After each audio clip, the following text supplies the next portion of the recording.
Hello mga master! Welcome back again to our channel. Panibagong araw, panibagong kabanata na naman ang pagsamasamayin natin ngayong araw na ito. At kung bago ka sa ating channel, pag-click ang subscribe button and hit the notification bell para updated kayo sa ating mga susunod na videos. So mga master, bago natin simulan ang ating kabanata ngayong araw na ito, huwag po sana natin skip yung ads mga master no, dahil malaking bagay na po yan sa ating munting channel. So simulan na natin kabanata ngayong araw na ito. Let's go! Kabanata 541 hanggang 560. Kabanata 541. Ang mga hinaharap para sa presyo ng bulak ay biglang nagsimulang tumaas matapos itong bumagsak mula sa tuktok. Ang pagtaas ng trend ay mas matarik kaysa sa pagbaba nito. Sa isang mabilis na sandali, tumaas na ang presyo ng 1,800 summer dollars. Hindi lamang nito nalampasan ang naunang rurok, ngunit tila lumalakas ito habang patuloy na tumataas. Sumisikat na, tumataas na, gulat na sigaw ni John. Napatingin si Kay sa palengke. Hindi lamang naibalik sa kanyang account ang lahat ng kanyang pagkalugi, ngunit nakakuha din siya ng ilang daang libong dolyar. Kung ibinente niya ang kanyang mga futures ngayon, ang kanyang 800,000 kapital ay magiging 1.48 milyon hindi kasama ang mga gastos sa pamamaraan. Wala pang isang oras mula nang magbukas ang palengke. Sa loob lamang ng ilang minuto, wala pang 20 mula nang pumasok ako sa palengke. Hindi makapaniwalang tinitigan ni Kay si Jasper. Bilang isang tao na nagtrabaho sa pananalapi, hindi siya estranghero sa stock market at futures. Gayunpaman, sa kabila ng pagtatrabaho dito ng napakatagal, ito ang unang pagkakataon na nalaman niya kung gaano kasaya ang futures market. Wala pang 20 minuto, halos doble na ang kapital niya. Kahit sa pag-imprenta ng pera ay hindi siya kumita ng ganoon kabilis. Paano? Paano ka nakatitiyak na tataas ito? Natigilan si Kay at talagang humanga kay Jasper. Mahinhin at magalang ang tono niya nang magtanong siya na parang humihingi ng tulong sa kanyang guro. Ang produksyon ng domestic cotton ay lumalawak sa mga taon na ito, at ang output ngayong taon ay umabot sa 23% ng kabuoang produksyon ng cotton sa mundo. Nag-click si Jasper sa mga istatistika sa website ng Authoritative Statistics.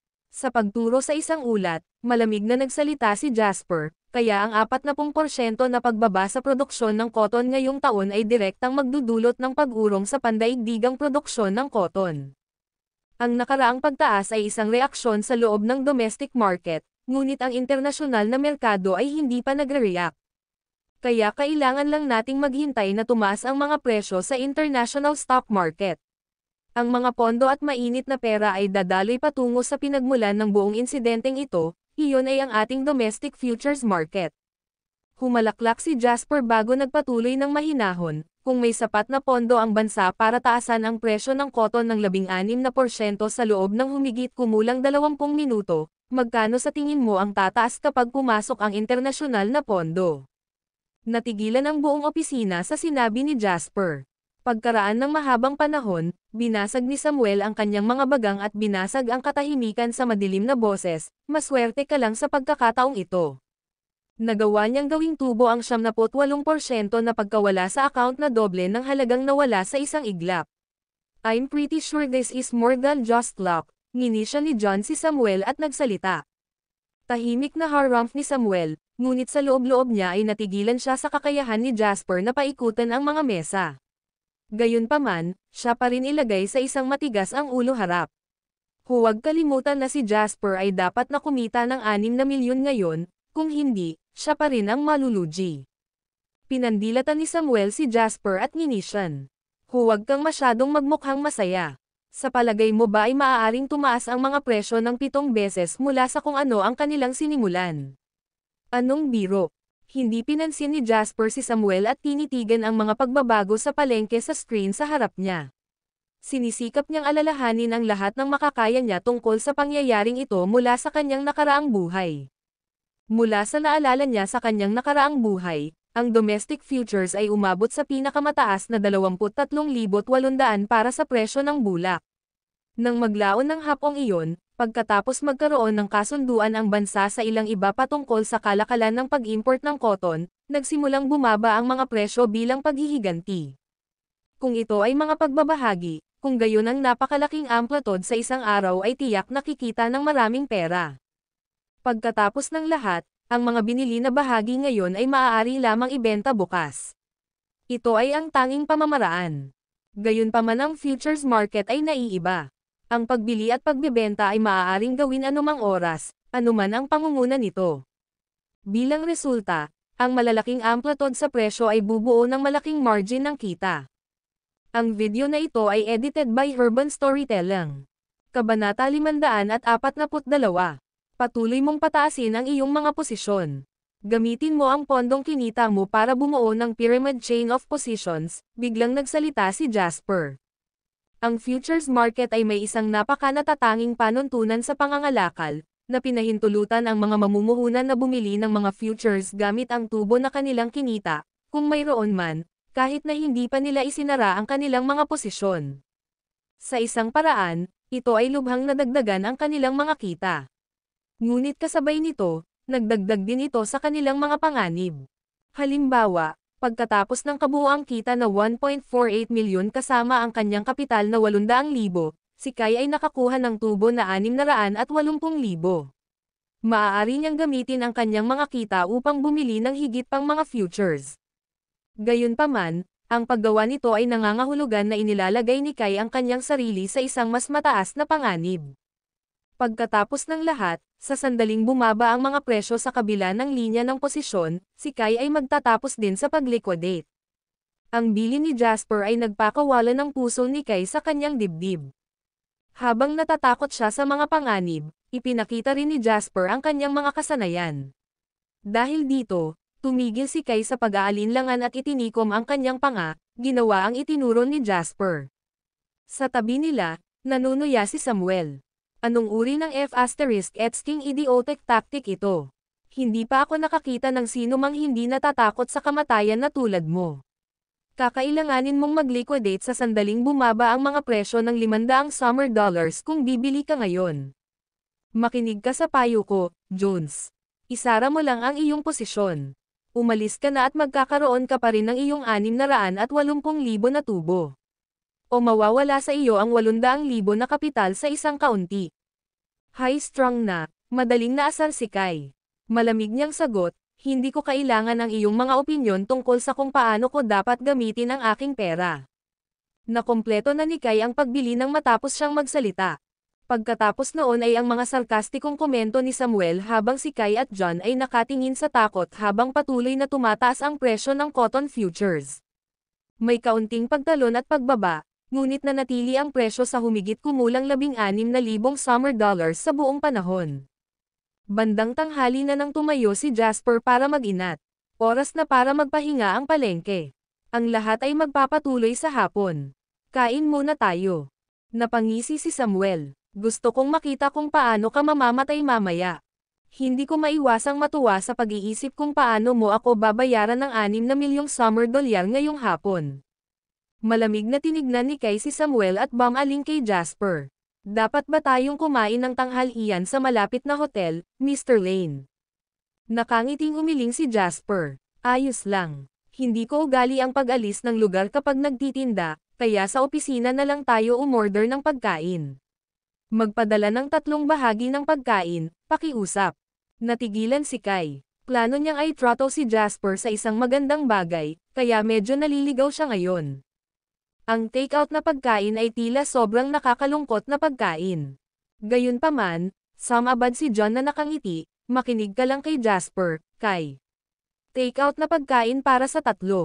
Sinulyapan ni Kai si Samuel na namumula ng matingkad na pula sa sandaling iyon at naiintindihan niya ito. Tumawa siya ng malakas, pumayag siya. Sige, may ipapagawa ako.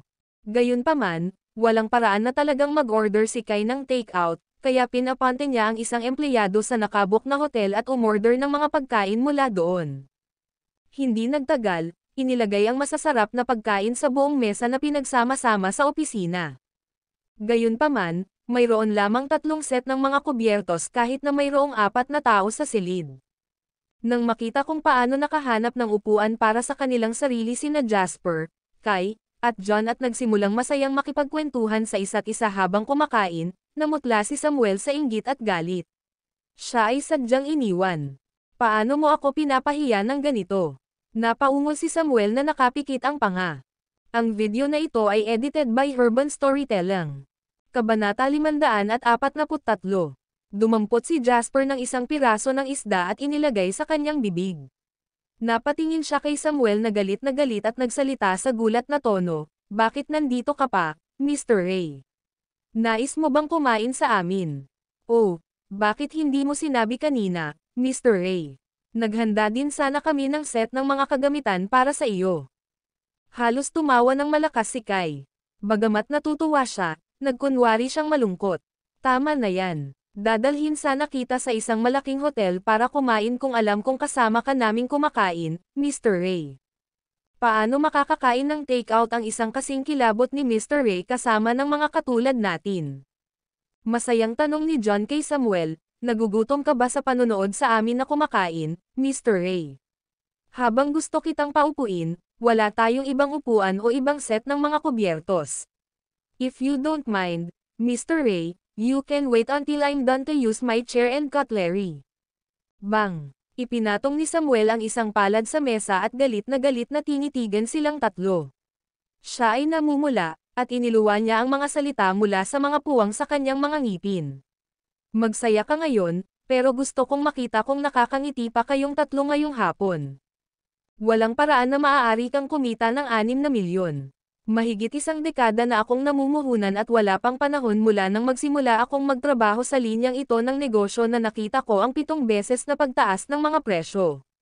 Masisiraan ka na lang, maghintay ka lang. Kung hindi mo ako ay welcome dito, sige.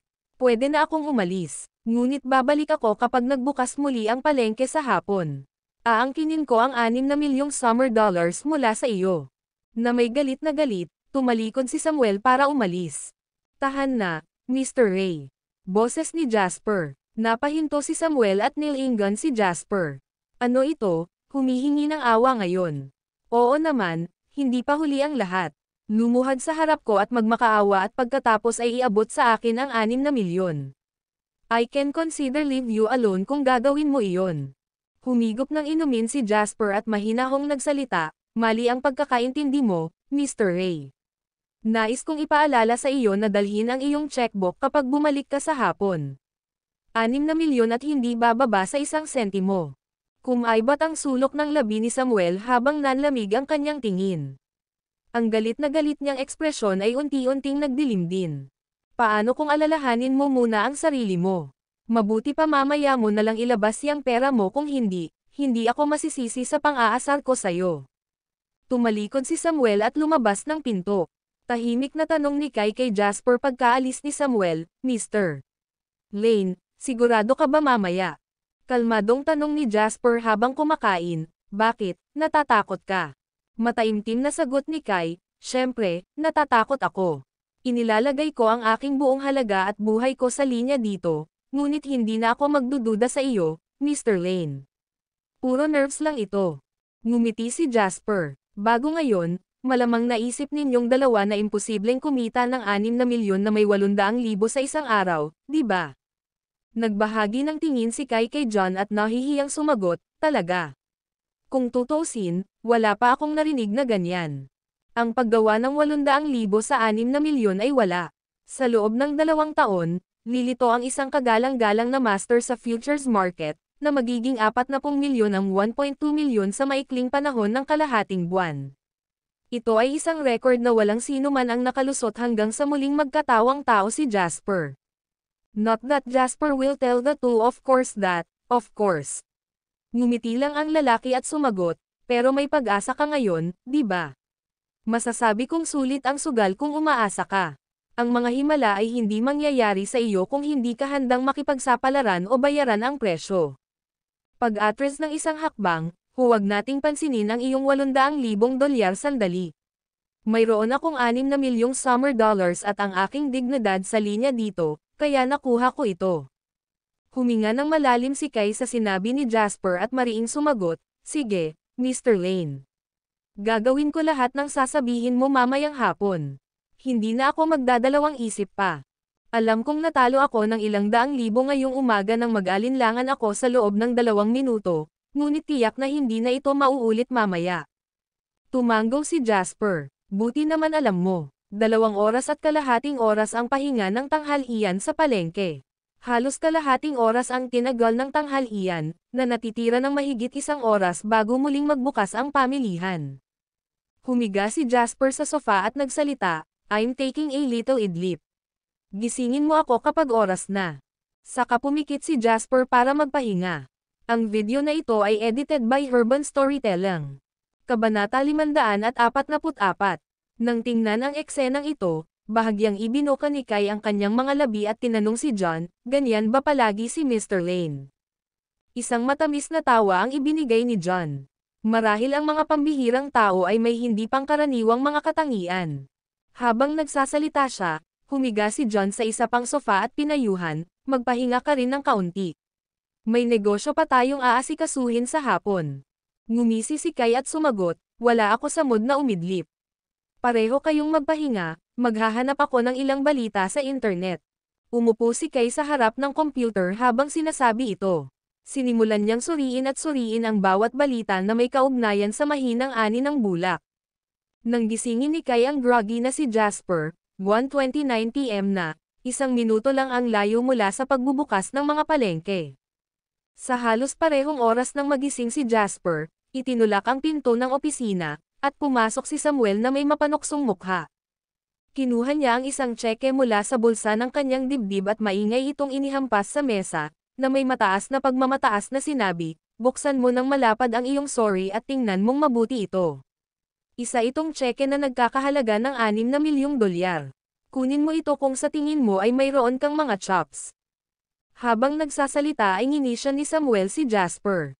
"Hindi pa huli ang lahat para aminin mo ang iyong pagkatalo at humingi ng awa. Kung hindi, kapag nawala ang lahat sa iyo sa ilang sandali lang, hindi kita bibitawan ng ganoon kadali." Hindi man lang tinitigan ni Jasper si Samuel. Nilinggan niya si Kai at nagtanong, "Bukas na ba ang palengke? Ano ang presyo?" Sinimulan ni Kai ang pagtingin sa screen na kinakabahan. Nang marinig niya ang mga tanong ni Jasper, agad siyang sumagot, "The market's open." Tumaas ito ng $20. Hindi naman ganoon kalaki ang margin. Kung ikukumpara sa $16,000, ang pagtaas ng $20 increase ay, sa totoo lang, medyo katamtaman. Magsasalita pa sana si Jasper nang biglang tumili si Kai, mahabang linyang berde, tumataas. Isang malaking buy order ang dumating, tumataas pa rin. 17,000 na ngayon. Nagsalubong ang kilay ni Jasper. Lumapit siya sa computer at nakita niya na sa kasalukuyan, ang presyo ng cotton futures ay tumaas sa $17,050 para sa bawat tonelada at tumataas pa rin ito. Sa kanyang nakaraang buhay, ang cotton futures ay sa wakas ay tumigil sa isang presyo na $18,980. Pagkatapos ay sinundan ito ng isang anunsyo at isang biglaang pagbaba. Ang pagsasara ng presyo sa araw na iyon ay naging $12,600. Mahigpit na naaalala ang mga mahahalagang numerong ito, iniutos ni Jasper, gamitin ang mga kita upang patuloy na bumili at magdagdag sa posisyon. Nakapyramid na sila minsan ng umagang iyon. Kung gagawin nila itong muli, ang panganib ay magiging napakataas. Sa pagkakataong ito, gayunpaman, hindi na nagdalawang isip si Kai at ginamit ang tubo na kanilang nakuha mula sa pagtaas ng presyo para bumili muli. Malamig na tiningnan ni Samuel si Jasper. Wala siyang sinabi sa pagkakataong ito, matyaga lang siyang naghintay at naghintay kung kailan mawawala ang lahat ng batang brat na ito. Ito ay isang mataas na panganib na pakikipagsapalaran na kahit na ang isang tunay na Diyos ng mga stock at pagbabahagi ay hindi maglalakas loob na maglaro sa merkado. Naisip ba ng isang callow youngster na tulad ni Jasper na kaya niya? Pagkatapos noon, nagpatuloy ang pagtaas ng presyo, mula $17,000 hanggang $17,500, at pagkatapos ay $18,000. Parang sampal sa mukha ni Samuel. Sa sunod-sunod na pagbagsak ng resistance point, para bang nabaliw ang daloy ng kapital, at ang lahat ay nagsimulang sumugod sa futures market upang makakuha ng isang piraso ng pie.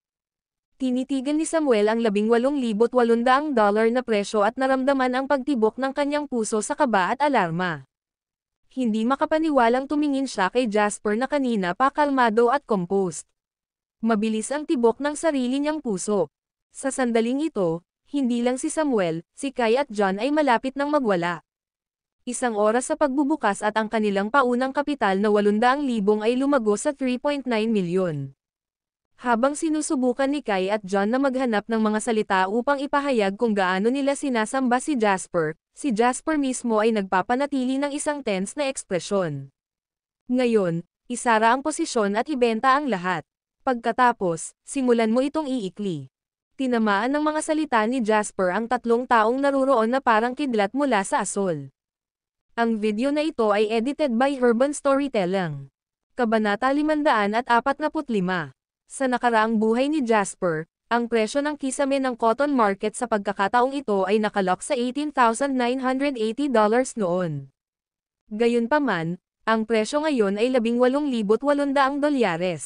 Tila mayroon pa ring humigit kumulang $200 na kita, ngunit si Jasper ay hindi kailanman naging isang taong sobrang tiwala sa sarili. Ito ay dahil natagpuan niya na ang kanyang impluwensya sa kasalukuyang panahon at espasyo ay lalong nagiging mas malaki habang ginagamit niya ang kanyang memorya mula sa kanyang nakaraang buhay. Wala siyang paraan para magarantya na ang presyo ng cotton ay may lock sa $18,980 sa pagkakataong ito. Kung pinalampas nila ang pagkakataon, na humahantong sa isang napakalaking pagbagsak sa presyo, magiging mahirap kahit na gusto nilang ibenta ito sa oras na iyon. Hindi alintana kung ito ay kanyang sariling puhunan o kung tinutulungan niya si Kai na i-ride out ang kanyang mahirap na oras, hindi na siya aasa sa kanyang mga nakaraang alaala.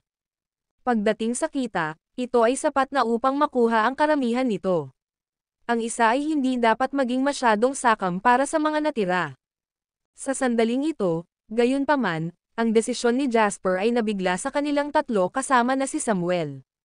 Nang makitang biglang tumaas ang presyo, sinabihan sila ni Jasper na dapat nilang isara ang kanilang posisyon. Maaari nilang kunin ito bilang pag-iingat sa pamamagitan ng pagkuha ng mga kita sa kanilang mga bulsa. Salungat sa trend at short selling, gayunpaman, ano ba ang hakbang na ito? Ang puso ni Samuel ay tumatambol noong una, natatakot na baka mawala ang kanyang sasabihin. Ngunit nang marinig niya ang sinabi ni Jasper ay halos hindi niya napigilan ang siklab na nararamdaman. Isang malakas na tawa ang pinakawalan niya. Nabaliw ka na ba? Gusto mo bang mag-short sell sa panahong tulad nito? Hahaha, anong joke? Sa tingin mo talaga mahuhulaan mo ang hinaharap. Ang ekspresyon ni Samuel ay nanunuya at nagpapakita ng kanyang kasiyahan. Huwag mong sabihin sa akin na natatakot ka na hindi ka kumita ng 6 na milyon at matatalo ka sa taya, kaya't ngayon ay nagpasya kang kumuha ng ligaw na panganib. Hahaha, binata, baka hindi kita gusto pero kailangan kong sabihin na matapang ka. Huminga ng malalim, tumingin si Kai kay Jasper na may nagtatanong na tingin. Kumunat ang noo ni Jasper at malakas na sinabi, nakalimutan mo na ba ang sinabi mo sa akin noon? Napuno ng excitement si Kai mula ulo hanggang paa. Nakapagdesisyon na talaga siya noon na gagawin niya ang anumang hilingin sa kanya ni Jasper. Gayunpaman, sa kasalukuyang sitwasyong ito, maaaring sabihin ng sino mang may matalinong mata na magkakaroon ng pagtaas ng kalakaran. Si Jasper naman ay gustong kumilos laban sa uso. Nasa dilema si Kai. Kai, makinig ka sa kanya. Sabik na sabi ni John. Siya ang may pinakamaraming pananalig kay Jasper, dahil nakita na niya si Jasper na gumawa ng mga milagro gamit ang sarili niyang mga mata noon. Kaya niyang gawin itong muli. Napabuntong hininga si Kai bago ginawa ang sinabi ni Jasper. Galit ka, galit ka. Napatingin si Samuel kay Kai habang isinara ang kanilang pwesto bago ito mabilis na binenta. Sa wakas, nagpakawala siya ng isang hysterical na tawa. Though buti na lang nabaliw ka na. Paano ako mananalo kung hindi? Ito ay gayon. Katawa-tawa, na talagang nagbebenta ng maikli sa panahong tulad nito. Ha. Ano man ang sinabi ni Samuel, natapos na ni Kai ang buong transaksyon. Samantala, ang kabuuan ng futures market ay hindi nagbago sa kabila ng pagpasok ni Kai ng milyon-milyong dolyar. Parang patak ng tubig sa karagatan, wala man lang tilamsik. Naging matagumpay ang transaksyon, ngunit sa sandaling ito, tumataas pa rin ang presyo ng bulak. Kahit na hindi na exponential ang pagtaas, masasabi ng mga taong may matalinong mga mata na ang tumataas na trend na tulad nito ay magpapatuloy sa isang yugto ng panahon. Tiningnan ni Kai ang backend ng kanyang account. Ang mga numero ay pula at sa pagkalugi. Mapatla ang kanyang kutis. Sa maikling sandali lamang matapos niyang isara ang kanyang posisyon, nawalan siya ng $400,000 mula sa kanyang 3.9 milyong kapital. Bagamat lahat sila ay tubo, nararamdaman pa rin ni Kai ang pagdurugo ng kanyang puso. Kaya't ang kanyang mga iniisip ay patuloy na umiikot. Kung hindi niya sa pilitin na likidahin ang posisyon at hinawakan ang natitirang 3.5 milyon, maaari niyang mapanatili ang kanyang sarili sa alinman sa mga napipintong paghihirap. Gayunpaman, ang lahat ng ito ay mga kaisipan lamang. Kung talagang ginawa niya iyon, siguradong si John, ang tanging kaibigan na naiwan niya, ang unang lalaban sa kanya. Ang video na ito ay edited by Urban Storytelling. Kabanata 546. Si Jasper, na handang tumulong sa kanya sa kanyang pinakakritikal na oras, ay hindi na muling titingin sa kanya. Huminga ng malalim, ang tanging magagawa na lang ni Kai ay ipagdasal na mabilis na bumaba ang presyo. Gayunpaman, ang mga bagay ay hindi naging ayon sa gusto niya. Ang presyo ng cotton futures ay patuloy na tumaas, dahan-dahan ngunit tiyak. Para bang sinasadyang guluhin sina Kai at Jasper, may pinadalhan si Samuel ng ilang mararangyang pagkain minsan. Nag-click si Samuel sa kanyang dila at napabuntong hininga habang nakaupo sa sofa, kumakain ng caviar. Ito masarap, pero medyo mahal. Kayang-kaya pa ninyong dalawa kumain nito bago ito, pero pagkatapos ng araw na ito, hindi ako sigurado. Kinagat ni Kai ang kanyang mga ngipin at tinitigan si Samuel. Naiinis siya na hindi niya nagawang suntukin si Samuel at bugbugin ito. Si Jasper naman kanina ay nakatingin sa screen ng computer. Hindi siya mapakali kahit anong gawin ni Samuel. Noong 2:30 PM, ang Departamento ng Negosyo ng website ng awtoridad na binibigyang pansin ni Jasper ay sa wakas ay nag-publish ng isang mensahe ng impormasyon. Kalahating oras na ang nakalipas, matagumpay na nilagdaan ng ating bansa ang isang serye ng mga kasunduan sa kalakalan sa 3 kalapit na bansa, na kinabibilangan ng bulk cotton trade. Ito ay hinuhulaan na pagkatapos makuha ang batch na ito ng imported na cotton, ang hinaharap na domestic cotton market ay hindi magkakaroon ng malaking epekto dahil sa kakulangan ng ani. Halos mapatalon si Kai sa ilang salita lang. Diyos ko, ang anunsyo na ito, bulalas ni Kai, basag ang boses. Ang kanyang biglaang pagsigaw ay nagulat kay Samuel kaya ang caviar na nasa kamay ng huli ay nahulog sa lupa. Wala nang pakialam sa caviar, tumayo si Samuel mula sa sofa at nagmadaling pumunta sa computer. Hindi dapat maliitin ang lawak ng interes ng mga kapitalista sa balita. Nang tumakbo si Samuel pagkatapos may lathala ang balita, mayroon ng tugon sa kabisera sa merkado ng hinaharap. Nahulog ito. Ito ay lumubog sa gilid ng isang bangin. Ang presyo ng bulak na unti-unting tumataas ay nakakita ng baligtad sa direksyon ng arrow nito at bumagsak na parang may natapakan ito sa himpapawid. Ang presyo ng bulak ay mabilis na bumagsak sa loob ng maikling panahon. Isang tuwid, pababang linya na nabuo sa chart ng stock market. Sino ang nakakaalam kung gaano karaming mga nagplanong samantalahin ang alon ng kasalukuyang kalakaran sa merkado upang kumita ng malaking kita ang umiiyak na ngayon sa dalamhati matapos ma-empty ang kanilang mga account sa isang iglap. Hindi mabilang na mga individual ang nabangkarot sa bawat segundo. Kasabay nito, mayroon ding napakaliit na bilang ng mga tao tulad ni Jasper na kumikita ng sagana sa bawat segundo.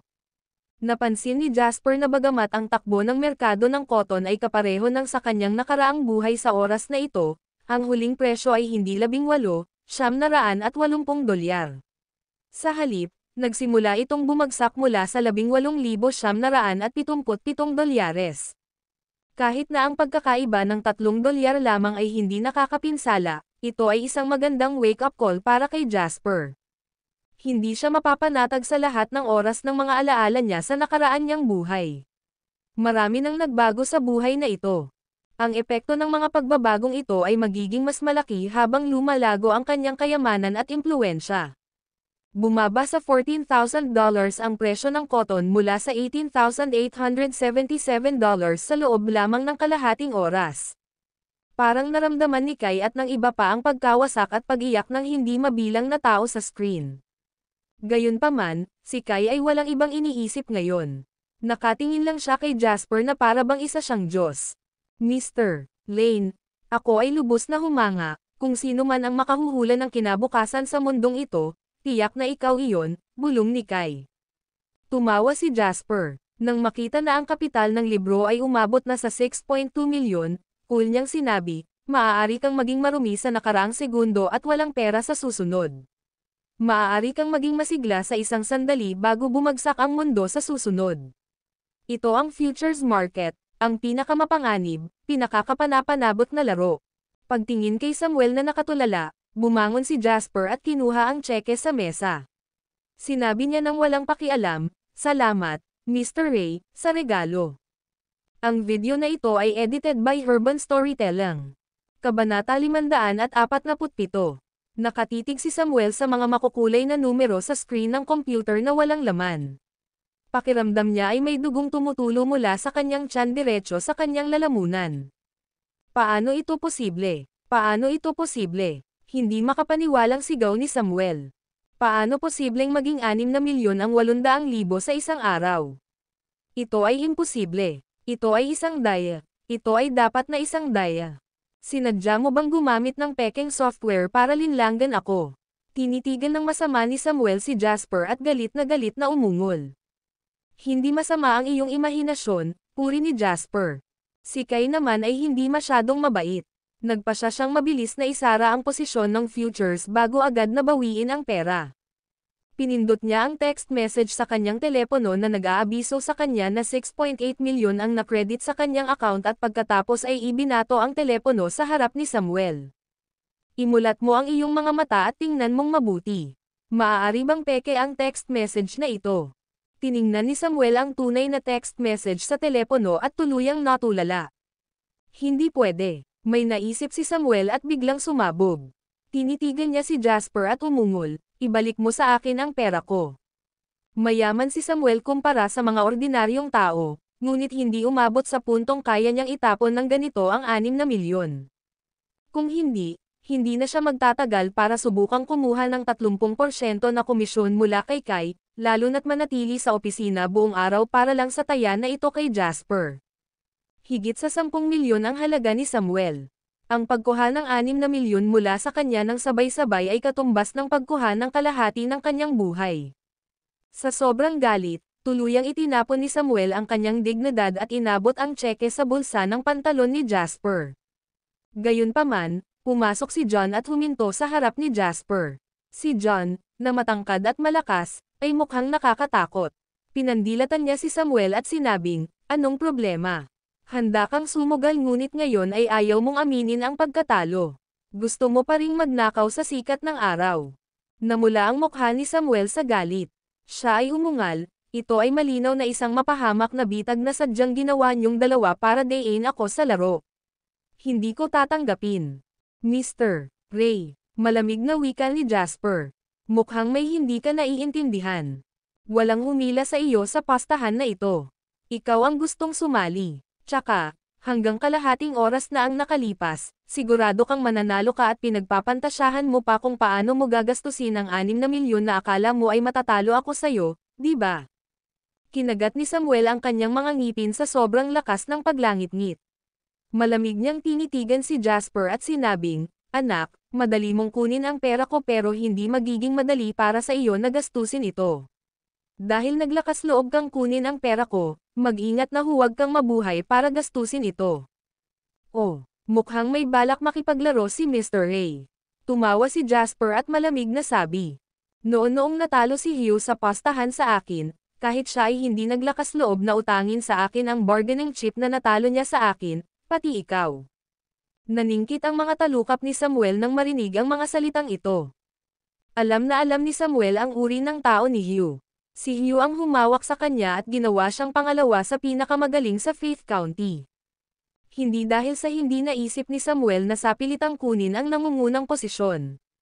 Ilang beses na rin siyang sumubok ngunit sa bawat pagkakataon ay inaapi siya ni Hugh, na nagdulot sa kanya ng matinding pagkalugi.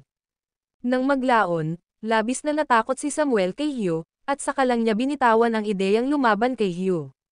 Gayunpaman, biglang nawala si Hugh isang araw. Ito ay isang hindi inaasahang pagkakataon para kay Samuel. Hindi lamang niya kinuha ang karamihan sa mga negosyo ni Hugh, ngunit ang kanyang sariling negosyo ay umunlad din. Minsan naisip ni Samuel na siya ang napili. Kahit na hindi siya gumawa ng isang hakbang laban kay Hugh, si Hugh ay bumaba pa rin mula sa tuktok ng hagdan sa kanyang sarili. Ngunit ngayon, nang bigla niyang marinig ang pangalan ni Hugh mula sa bibig ni Jasper, medyo natarante si Samuel. Sino ka ba talaga? Tinitigan ni Samuel si Jasper at iniluwa ang mga salita sa pamamagitan ng nagngangalit na mga ngipin. Samuel Ray, masyado kang naging mapagmataas at walang pidyo sa lahat ng oras na ito, na naging dahilan kung bakit ka naging supercilious. Hindi ka naglalagay ng kahit sino sa iyong mga mata. Malamig na sabi ni John kay Samuel, may mapaglarong ngiti sa gilid ng labi. Ang video na ito ay edited by Urban Storytelling. Kabanata 548.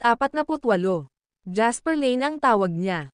Bakit hindi ka bumalik sa Faith County at alamin kung sino ang bumato kay Hugh Lewis? Kaya lang para sa'yo, medyo maaga pa. Panipi. Narinig ito ni Samuel at pakiramdam niya ay tinamaan siya ng kidlat. Jasper Lane. Narinig na niya ang pangalang ito. Ang pinakasikat na stock god ng taon ng Faith County. Nabalitaan niyang nakabangga pa ni Jasper si Hugh Lewis noon. Gayunpaman, sino si Jasper Lane? Hindi pa niya ito nakilala. Iyon ay dahil nakaalis na si Jasper papuntang probinsya nang bumalik siya mula sa ibang lugar. Nang maglaon, si Jasper ay nasa Harbor City at Swallow Capital sa loob ng ilang oras bago lamang bumalik kamakailan. May mga usap-usapan na si Hugh ay ibinaba ni Jasper, ngunit si Samuel lamang ang tumalikod dito. Nakipaglaban siya kay Hugh ng napakaraming taon noong siya ay nasa Faith County at ni minsan ay hindi nanalo. Gayunpaman, alam ng ilang taong gumapang palabas ng Diyos kung saan maaari.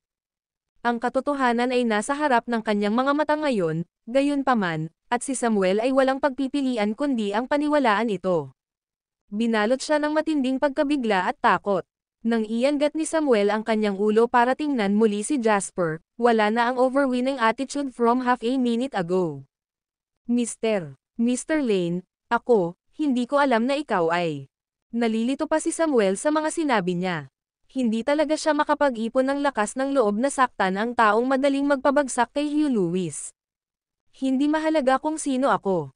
Sinulyapan ni Jasper si Samuel at mahinang sinabi, wala akong interes sa iyo, ngunit ikaw ang patuloy na naghahanap sa akin para sa gulo. Halos maluha-luha si Samuel. Siya ay yumoko, humingi ng tawad kay Jasper ng buong lakas, at sinabing, pasensya na po, Mr. Lane. Nabulag talaga ako sa galit kanina. Hindi ko akalain na ikaw pala ang patron ni Kai.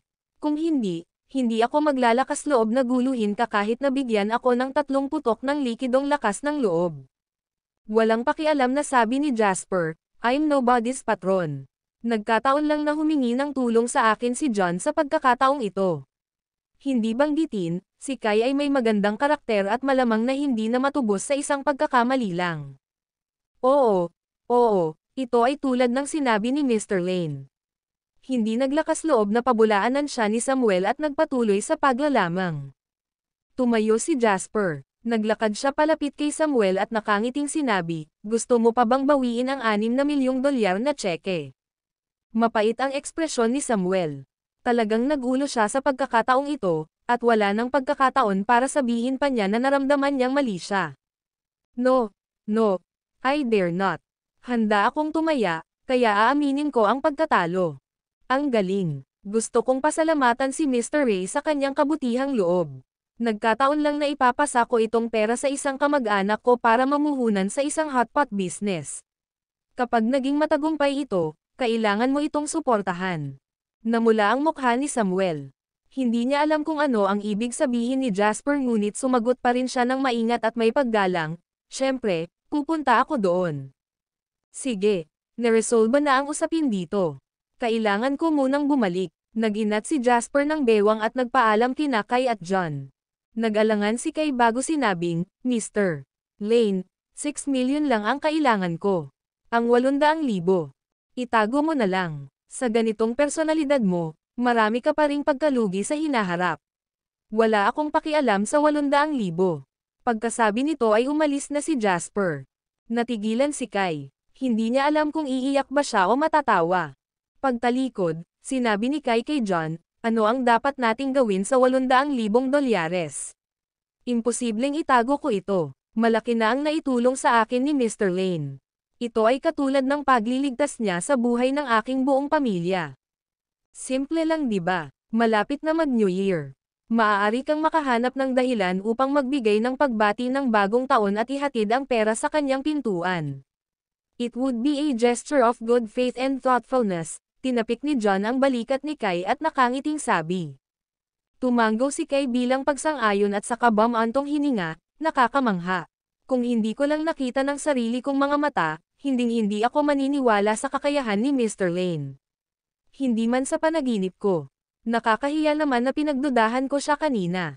Napakasnab ko noon. Pagkalabas ni Jasper sa kumpanya ni Kai ay tumunog ang phone niya. Si Wendy ang tumatawag. Jas, nasaan ka? Nandito ako sa pwesto mo. Nasaan ka? Sasanduan kita ngayon. Ang video na ito ay edited by Urban Storytelling. Kabanata 549. Pagkatapos kunin ni Jasper si Wendy, umupo siya sa passenger seat ng Bentley at namula habang sinabing, Jas, sabi ng tatay ko gusto niyang imbitahan ang mga magulang mo sa hapunan pagkatapos ng Pasko. Nakangiting sabi ni Jasper, magandang bagay iyon, kailan? May 4 o 5 araw na lang bago magpasko, so probably 3 days after that. Mayroon ka bang mga kamag-anak na kailangan mong bisitahin kung gayon? We can make further arrangement regarding the date, malumanay na sagot ni Wendy. Saglit na nag-isip si Jasper bago sinabing, hindi, wala tayong mga kamag-anak na bibisita ngayong taon. Napag-usapan na ito ng pamilya ko. Nag-aalala sila na wala akong oras, kaya ang mga kamag-anak ko na lang ang pupunta. Napakurap si Wendy, dahil ba mayaman ka na ngayon? Kung ikaw ay makapangyarihan o mayaman, makakakuha ka ng espesyal na pagtrato basta't suriin mo ang isa sa mga kahon na ito, tuwang-tuwang sabi ni Jasper. Napabuntong hininga si Wendy at nalilitong nagtanong, pero laging tahimik ang bahay ng pamilya ko tuwing Pasko, at bihira ang mga kamag-anak ko na bumisita. Dati, naiinggit ako sa ibang mga bata dahil napakaraming pera nila noong Pasko. Wala bang binigay ang mga magulang mo? Tanong ni Jasper. Siyempre, ginawa nila. Never anything less than 10,000 summer dollars, natural na sagot ni Wendy. Jasper, noong dekada 70, ang isa ay itinuturing na mayaman kung mayroon silang higit sa 10,000 dolyar sa kanilang account.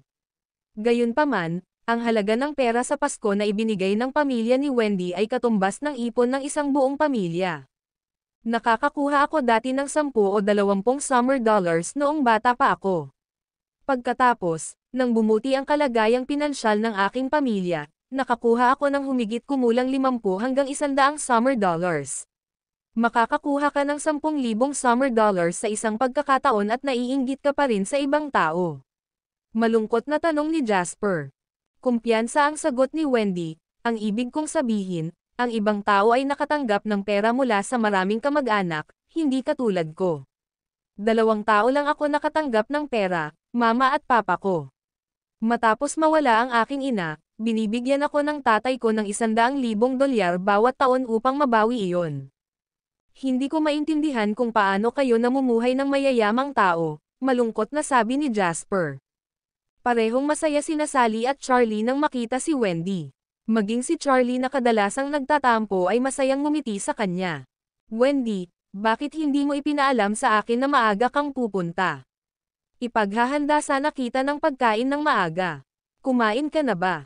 Hinawakan ni Sally ang kamay ni Wendy at ngumiti ito habang kinakausap ito. Hindi ito ang unang beses nilang magkita, kaya matagal nang naging malapit si Wendy sa mga magulang ni Jasper. Noong nasa Harbor City si Jasper, madalas siyang pumupunta para samahan sila. Kumain na ako. Umupo si Wendy at sumulyap ng makahulugan kay Jasper. Pagkatapos ay sinabi ni Jasper sa kanyang mga magulang kung paano sila gustong tretuhin ni Dawson sa hapunan. Ginugulo lang ako ng papa mo tungkol dito 2 days ago. Dapat daw ay humanap tayo ng pagkakataon kung saan pwede tayong lahat maupo at maghapunan. At least mas makilala ng mga magulang sa magkabilang panig ang isa't isa, tuwang-tuwang sabi ni Sally. Hindi ko ini-expect na ganito kaga ang tatay ni Wendy. Charlie, pupunta ba tayo sa probinsya 3 araw pagkatapos ng Pasko? Lumingon si Sally at tumingin kay Charlie. Si Charlie ang pinuno ng pamilya, kaya kailangan nilang makuha ang kanyang pag-aproba. Pagkaraan ng ilang sandali, sumagot si Charlie, okay lang ako sa date. Walang ibang mas mahalaga kaysa dito. Pero Jasper, ay book mo na ang hotel na kakainan natin. Ako na ang magbabayad ng pagkain. Napakurap-kurap si Wendy at magsasalita na sana nang hilahin ni Jasper ang kanyang braso, na sinabing, ganito ang ginagawa namin dito. Hindi mahalaga kung saan tayo pupunta. Tsaka kailangan daw magbayad ng magulang ng lalaki. Hindi makatuwiran para sa mga magulang ng babae na gumawa ng mga pagsasaayos. Sa wakas ay napagtanto kung ano ang nangyayari. Galit na sinabi ni Wendy, anong ibig mong sabihin sa lalaki at babae? Gusto lang ng tatay ko na makilala ang mga magulang mo. Habang nag-uusap sila, nabalitaan ni Wendy mula kay Sally na may balak siyang mag-Christmas shopping. Kaya naman, nagboluntaryo siyang samahan si Sally. Ang video na ito ay edited by Urban Storytelling. Kabanata 550. Sally, nabalitaan ko na ang isang supermarket sa kanlurang bahagi ng bayan ay may malaking sale ngayon. Lahat ay hindi bababa sa 75% diskwento, at magkakaroon din ng mga lucky draw. Sabay na tayo. Nagulat si Jasper sa narinig niya at sumulyap siya kay Wendy. Ang supermarket sa kanlurang bahagi ng bayan. Nandoon ang Tefa City. Ang tanging supermarket doon maliban sa pag-aari ng iyong pamilya ay Walmart, tama ba? Hindi lamang ikaw ay hindi mamimili sa supermarket na pagmamay-ari mo, ngunit ikaw ay magpopondo sa supermarket ng iyong kompetisyon sa halip. Napabuntong hininga si Wendy at sinabing, pupunta ako saan man naroon ang mas murang mga opsyon. Hindi ba, Sally? Natukso rin si Sally, 75% na diskwento, at magkakaroon din ng mga lucky draw. Anong bargain? Napabuntong hininga si Jasper habang pinagmamasdan ang dalawang babae na excited na nagpaplano ng kanilang araw. Ipinanganak si Wendy na may pilak na kutsara sa kanyang bibig. Noong mga araw kung saan kakaunti ang mga pamilya ang may ipon hanggang $100,000, nakakatanggap na siya ng $10,000 bilang mga regalo. Para naman sa kanyang ina, naglilipat siya ng humigit kumulang 50,000 hanggang $60,000 sa kanyang bank account bilang allowance bawat buwan. Dapat ay mayroon siyang hindi bababa sa 500,000 hanggang $600,000 sa ilalim ng kanyang pangalan ngayon. Gayunpaman, ang dalawang babaeng ito ay naaakit pa rin ng mga diskwento.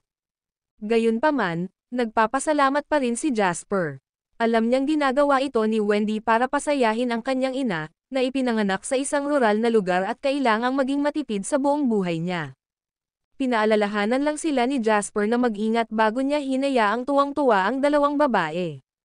Ang mga isyo ng kanyang ina noon sa kanyang manugang, na sumakit kay Jasper sa kanyang nakaraang buhay, ay tila hindi umiral sa pagkakataong ito. Natural na sinundan ni Julian si Wendy pagdating nila sa front door. Mula nang mangyari ang huling pagkakataon, aayusin ni Jasper na protektahan ni Julian si Wendy maliban kung may mga espesyal na pangyayari. Kilala rin ni Sally si Julian bilang tahimik ngunit sincere na bodyguard. Ngumiti ito sa kanya habang sinabing, Jul, pumili ka ng kahit anong kailangan mo mamaya, magbabayad ako. Namula si Julian habang sinasabi, Mrs. Lane, medyo mataas ang sweldo ni Jasper. Hindi ko man lang matatapos ang paggastos nito. Habang hinihila ni Sally si Wendy patungo sa pintuan, sinabi niya, papuntahin mo ang iyong kapatid na babae at ipagdiwang ang Pasko sa amin. Wala na kayong ibang kapamilya na makakasama. Siguradong malungkot ito. Awkward na sabi ni Julian, Mrs.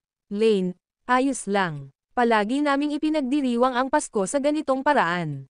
Sige, ituloy mo lang ang mga plano ko. Mapilit si Sally.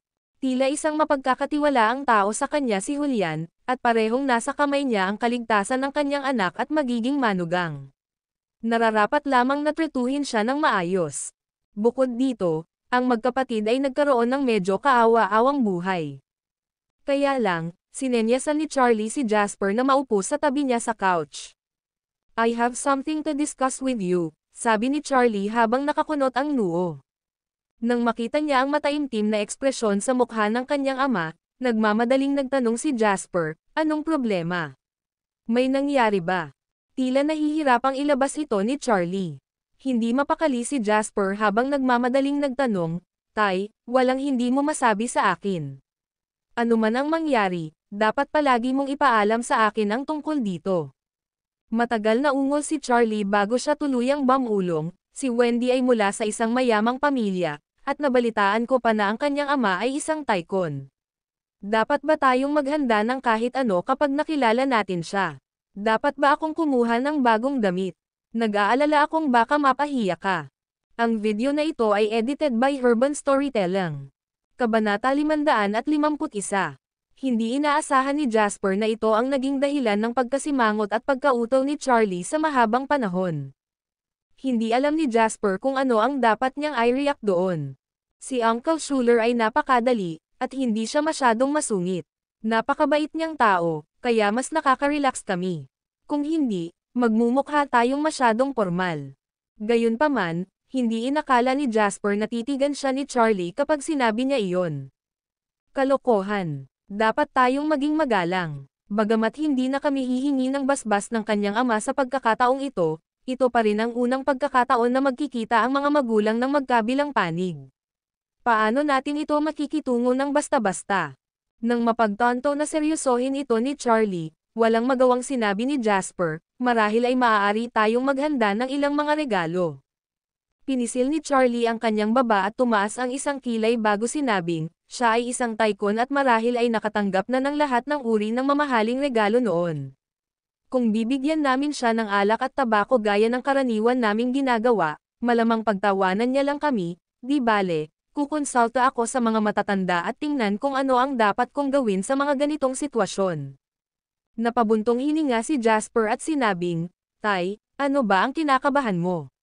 Maaaring isa si Uncle Schuler sa pinakamayamang tao sa probinsya, pero hindi rin naman ako ganoon kalayo.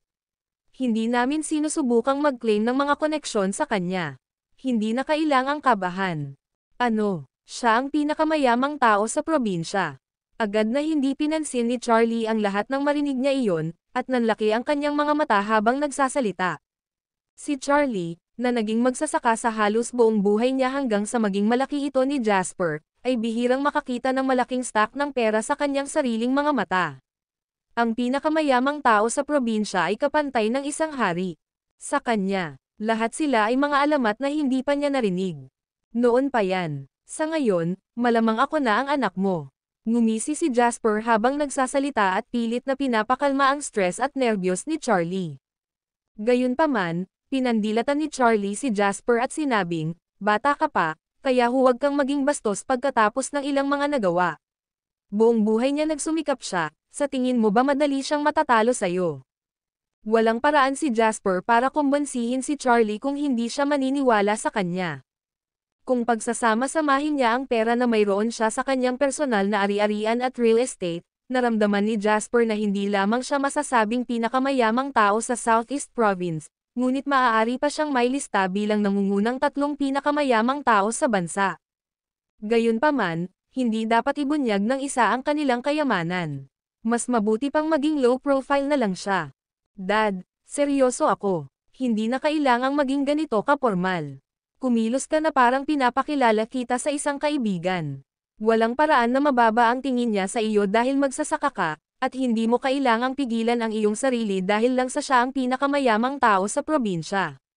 Gawin mo kung ano ang dapat mong gawin, payo ni Jasper. Hindi umimik si Charlie, ngunit may mabatong ekspresyon sa kanyang mukha. Sa wakas, sinabi niya, ginawa mo itong simple, di bale. Hindi ako makakagawa ng anumang conclusion sa iyo. Dapat kong pag-usapan ito sa iyong ina at pagkatapos ay sumangguni sa mga matatanda sa bahay. May karanasan na ba ang nanay ko at ang mga matatanda na makipagkaibigan sa pinakamayamang tao sa probinsya at maging pamilya kasama nila? Nakangiting tanong ni Jasper. Naglabas si Charlie ng isang kahon ng sigarilyo at inihagis ang isa kay Jasper na may natural na paggalaw.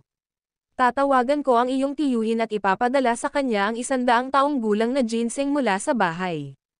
Hindi ka basta-basta makakabili ng mga bagay tulad ito sa merkado, kaya dapat itong maging angkop.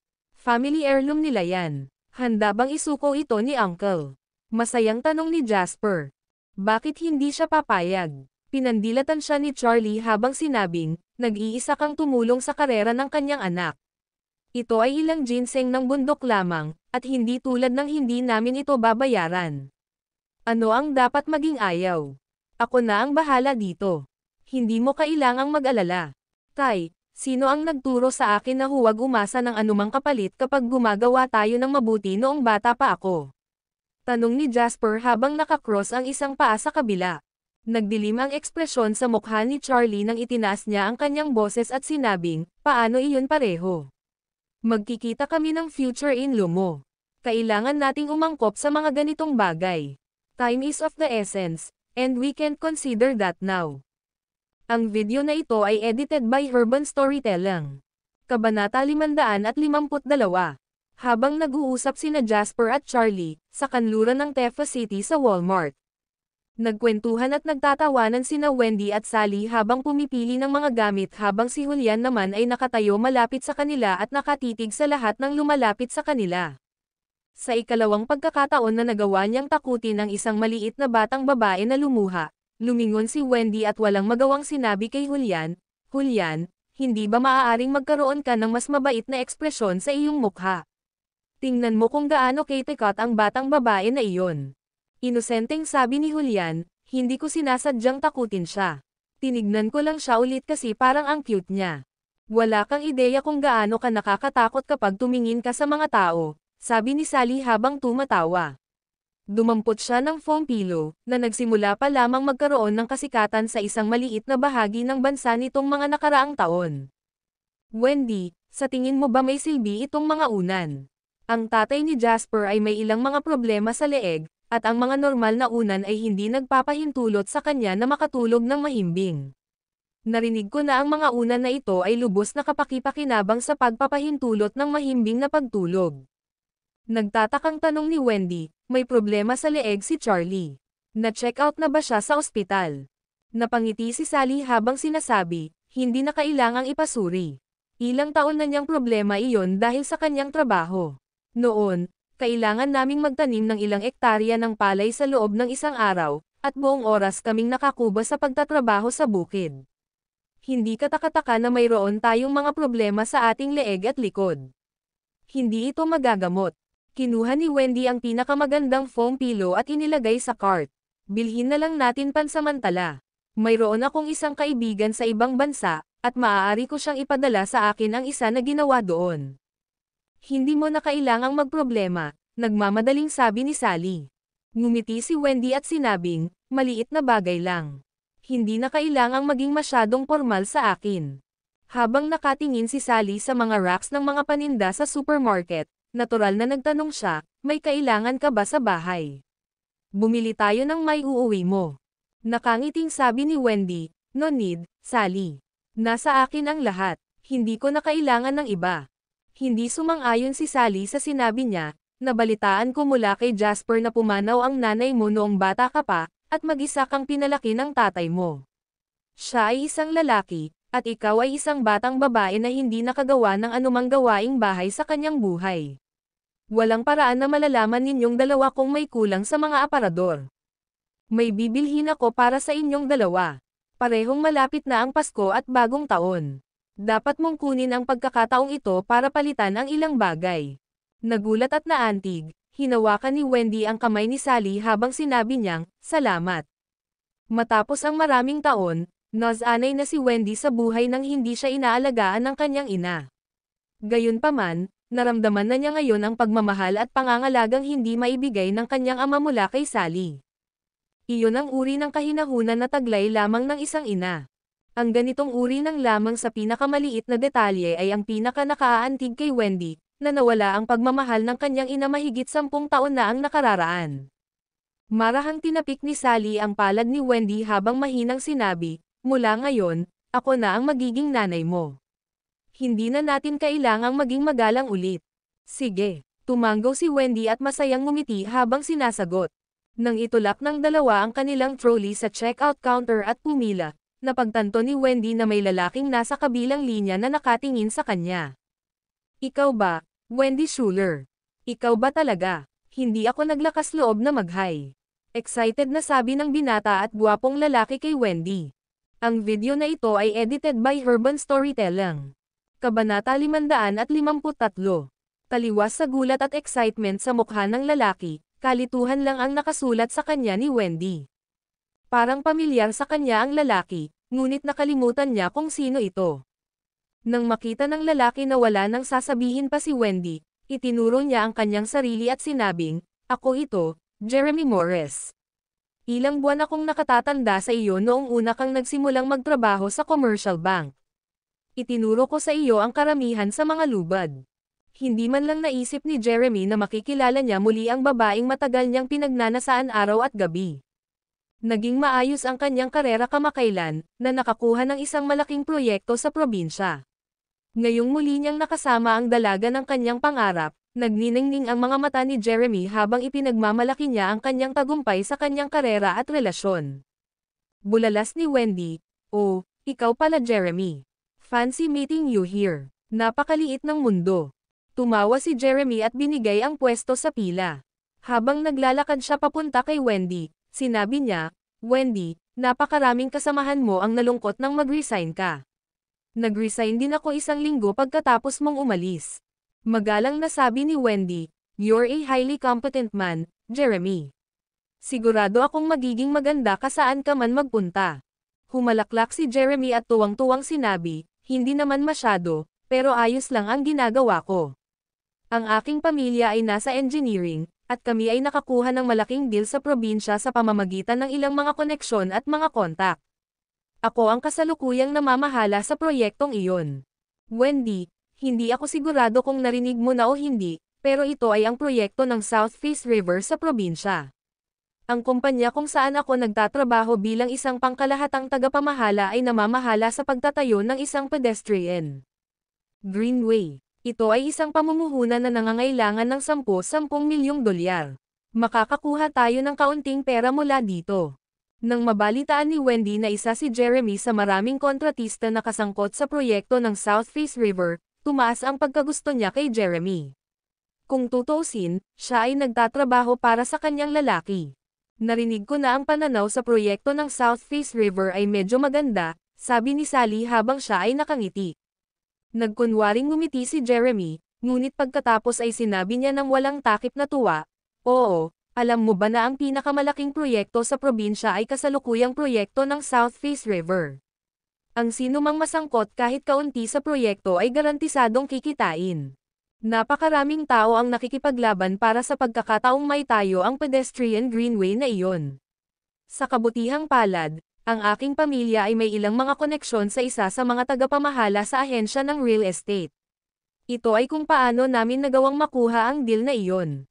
Walang ibig sabihin si Jeremy sa kanyang sinabi, ngunit ang mga nakikinig ay nakarinig ng mas malalim na kahulugan sa kanyang mga salita. Alam ni Wendy na si Jasper ay nakatutok ng husto sa integridad ng kumpanya. Binigyang diin niya sa maraming pagpupulong na walang sino man ang pinahihintulutang humila ng anumang mga string. Ang lahat ng mga proyekto ng kumpanya ay sasailalim sa public bidding bago sila magpatuloy sa susunod na yugto. Gayunpaman, sa sinabi ni Jeremy, tila nakuha niya ang proyekto sa pamamagitan ng backdoor dahil sa kanyang mga karelasyon. Hindi pangkaraniwan iyon. Bahagyang nagdilim ang ekspresyon ng mukha ni Wendy. Susubukan na sana niyang alamin kung sino ang kausap ni Jeremy nang unang magsalita si Sally. "Nakuha mo ang proyektong ito sa pamamagitan ng backdoor." Alam ni Sally na ang kanyang anak ang namamahala sa proyekto ng South Face River, ngunit hindi niya alam kung gaano kahalaga ang partikular na proyektong ito. Noong una niyang narinig mula kay Jeremy na siya ay isang kontratista para sa isang sub-proyekto sa loob ng proyekto ng South Face River, ang pagkagusto niya sa taong ito na nagtatrabaho sa ilalim ng kanyang anak ay tumaas, tulad ni Wendy. Gayunpaman, agad siyang nalungkot nang marinig niyang nakuha niya ang proyekto sa backdoor. Ang video na ito ay edited by Urban Storytelling. Kabanata 554. Anumang proyekto na nakuha sa backdoor ay hindi magandang proyekto para sa kanya. Maaaring wala siyang alam tungkol sa mga gusali, ngunit alam niya na ang mga proyektong gawa ng Jerry na gusali ay makakasama lamang sa kanyang anak. Nagdilim ang ekspresyon ng mukha ni Jeremy nang marinig ang sinabi ni Sally. Nakakunot ang noo niyang nilingon si Sally at sinabing, "Sino ka matandang babae? Ano ang nagbibigay sa iyo ng karapatang magtanong tungkol sa kung paano at saan ko nakuha ang aking proyekto?" Isang galit na ekspresyon ang bumungad sa mukha ni Wendy. "Jeremy Morris, ingatan mo ang iyong mga salita. Siya ang nanay ng kaibigan ko." Kaibigan. Bahagyang ipinikit ni Jeremy ang kanyang mga mata. Malapit nang matapos ang taon ngayon. Karamihan sa mga tao ay namimili ng mga regalo sa Pasko ngayon kung sila ay nasa labas. Pinatunayan iyon ng laman ng shopping cart ni Wendy. "Boyfriend o girlfriend?" tanong ni Jeremy, halata ang selos niya. Malamig na sagot ni Wendy, "Wala kang kinalaman iyan." Pinatunayan ng ugali ni Wendy na totoo ang hinala ni Jeremy. Nakaramdam siya ng euphoric at naisip na nagsimula na ang kanyang mga araw ng pagiging matagumpay sa kanyang karera at sa kanyang relasyon. Nabalot siya ng selos nang malaman niyang may boyfriend na si Wendy. "Wendy, alam mo kung gaano kita kagusto noon pa man simula noong pumasok ka sa commercial bank at nagkakilala tayo. Gusto pa rin kita hanggang ngayon. Paano mo nalaman ang iyong sarili na may ganoong kasintahan?" Kumunat ang noo ni Jeremy. Ang kanyang boses ay puno ng halatang pag-aalipusta habang sinabi niya, "Nagsagawa ako ng isang proyekto sa proyekto ng South Face River. Kumita ako ng milyon-milyong dolyar sa pamamagitan ng proyektong ito. Saan nagtatrabaho ang boyfriend mo? Maaari ba siyang kumita ng 1 milyong dolyar sa buong buhay niya?" "Wendy, iba na ang panahon ngayon. Tanging mayayaman lamang ang nabubuhay sa lipunan ngayon.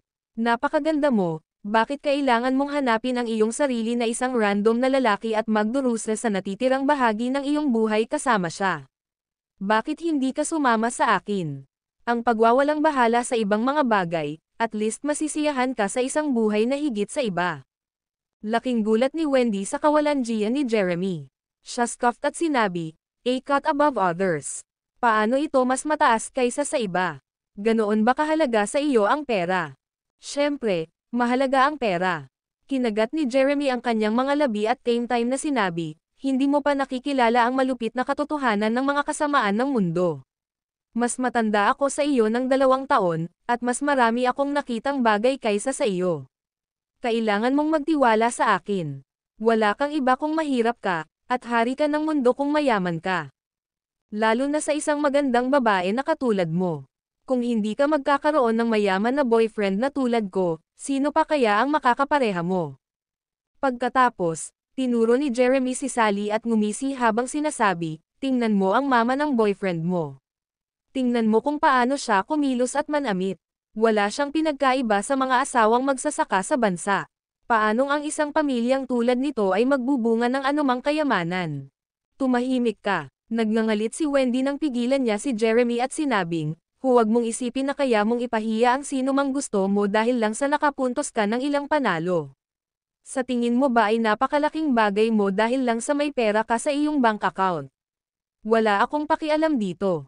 Natatawang sabi ni Jeremy, "Kaya nga sabi ko hindi ka pa nakakalabas sa totoong mundo at hindi mo naiintindihan kung gaano kalupit ito sa labas. Ngunit hindi bale, unti-unti mong mauunawaan iyon sa hinaharap. Pero ngayon, hindi ko kayang makita kang naloloko sa mga sweet nothings ng ibang lalaki." Habang nagsasalita siya, malamig na tinitigan ni Jeremy si Sally at sinabing, "Hoy, matandang babae, bumalik ka at sabihin mo sa anak mo na tulala siya para kunin sa kanya ang babae ni Jeremy Morris. Pamamasyal siya at alamin ang tungkol sa akin. Ako, si Jeremy Morris, ay maraming nakilala sa pamamagitan ng aking mga proyekto sa probinsya.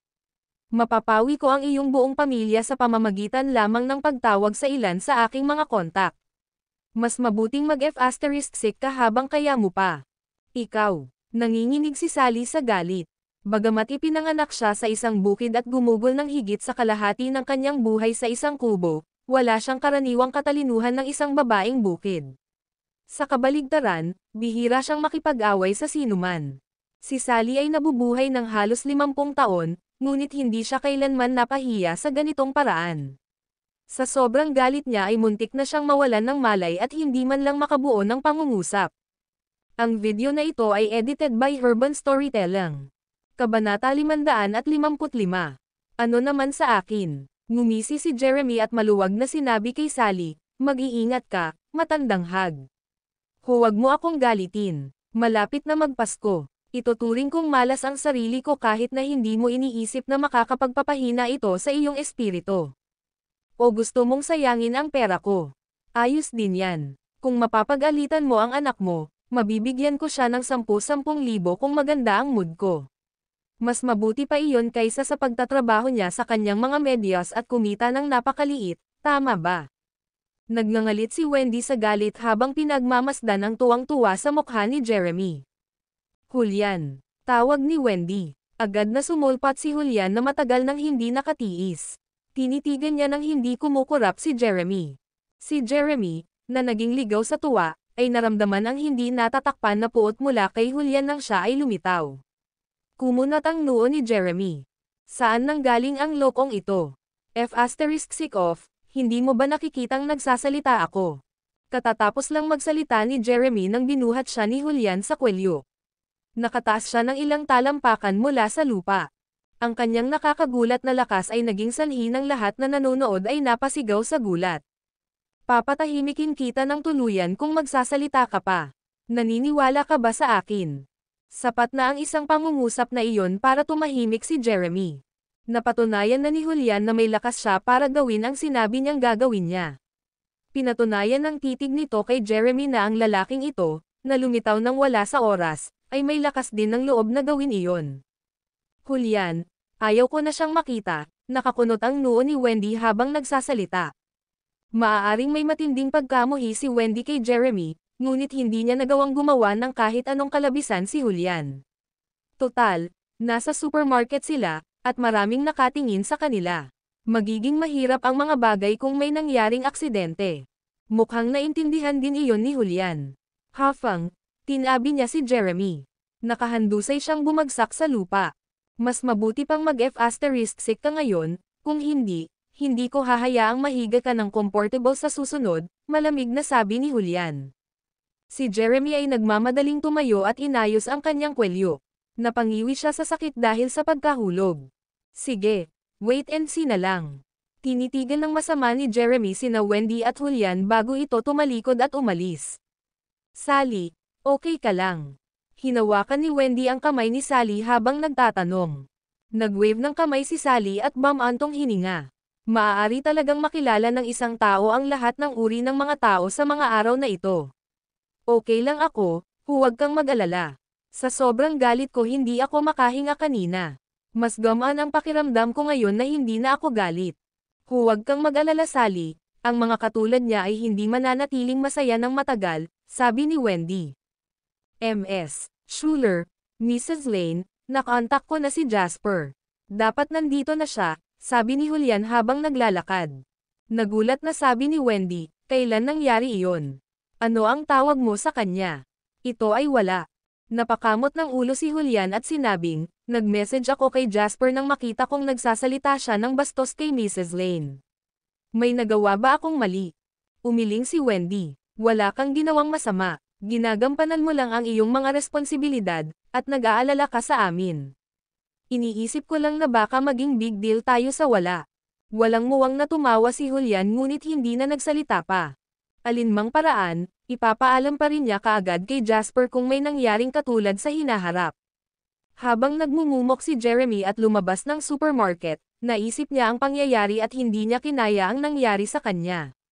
Kinuha niya ang kanyang telepono mula sa kanyang bulsa, sinimulan niyang tawagan ang mga taong kilala niya.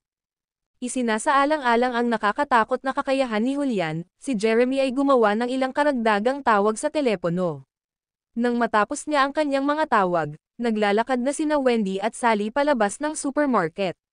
Nasa likod nila si Julian, may hawak na malaking bag. Nang maalala ni Jeremy na halos naroon na ang kanyang mga tauhan, muli siyang natuwa. Naglalakad papunta kay Wendy, nagngangalit siya at sinabing, tumigil ka. Kumunot ang noo ni Wendy kay Jeremy at naiinip na sinabi, bakit hindi mo kami iiwan?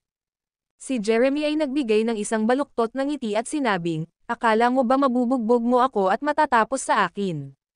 Paano ako, Jeremy Morris, magpapatuloy sa pagnenegosyo kung iyon ang kaso?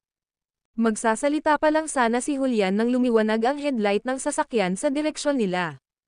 Ang maliwanag na liwanag ay naging dahilan upang ang lahat ay duling at tumingin sa kung saan nanggagaling ang liwanag.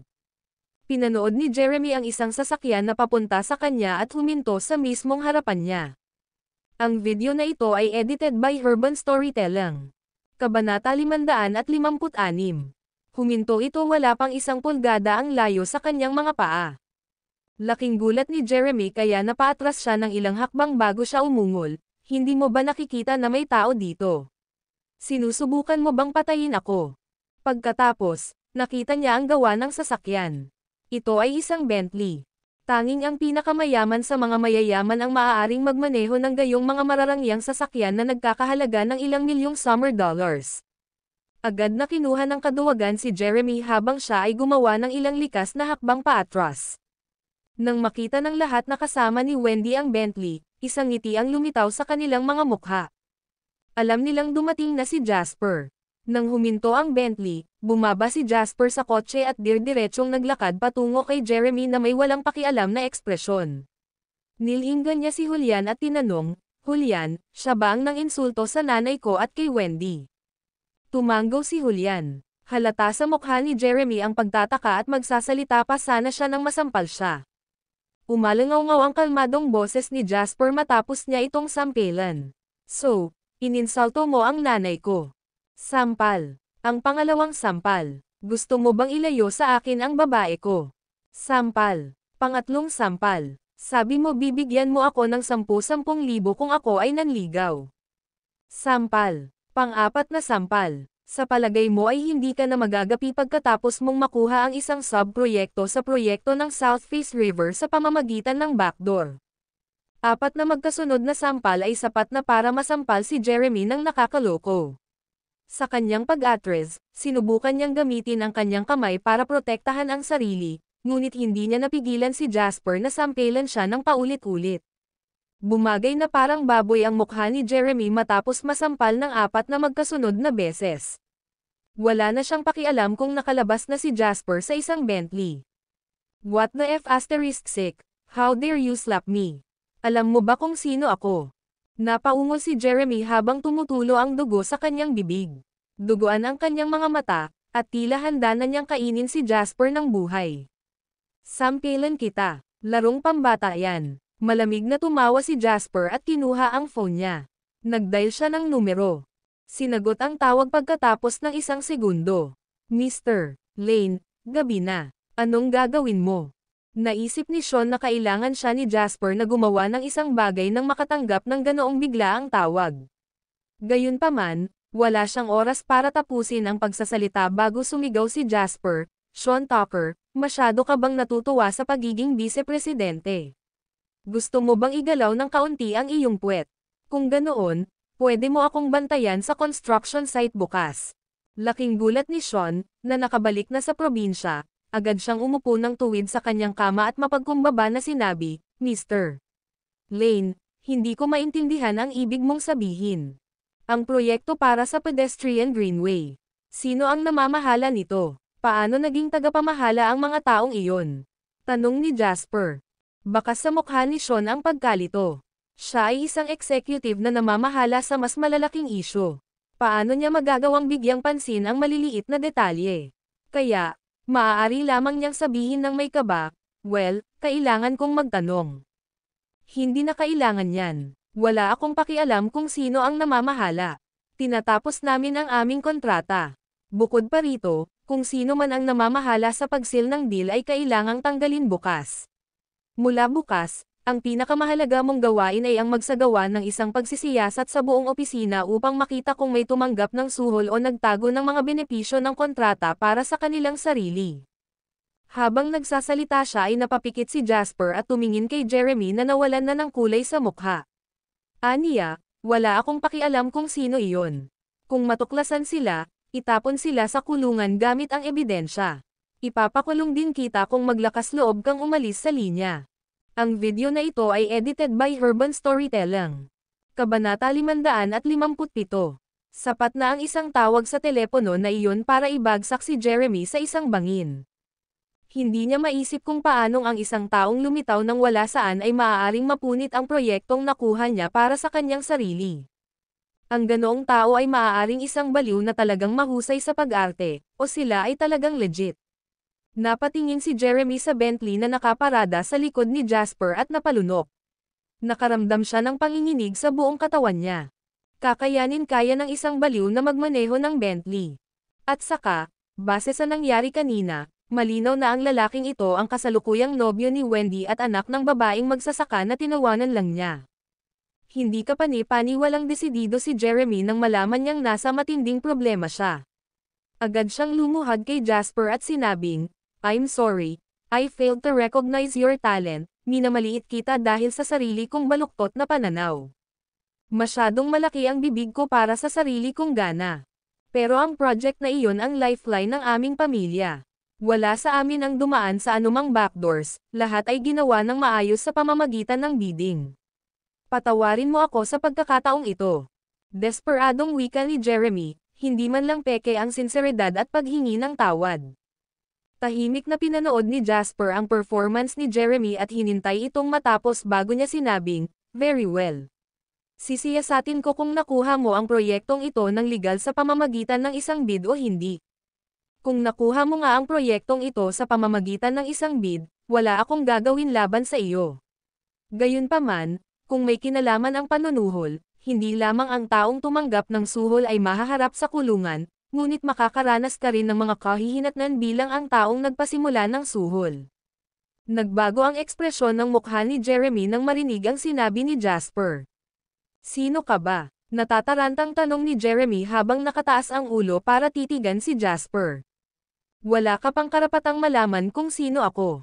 Nang matapos ni Jasper ang pangungusap na iyon, hindi niya pinansin si Jeremy at tumalikod na para maglakad papunta kay Sally.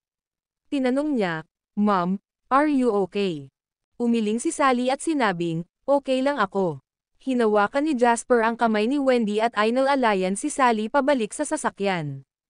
Si Julian, na nasa likuran nila, ay nakatayo sa harap ni Jeremy na may matigas na ekspresyon sa mukha habang sinasabi, "Di ba sabi mo isa itong kahangahangang tagumpay na nakakuha ka ng kontrata sa proyekto ng South Face River?"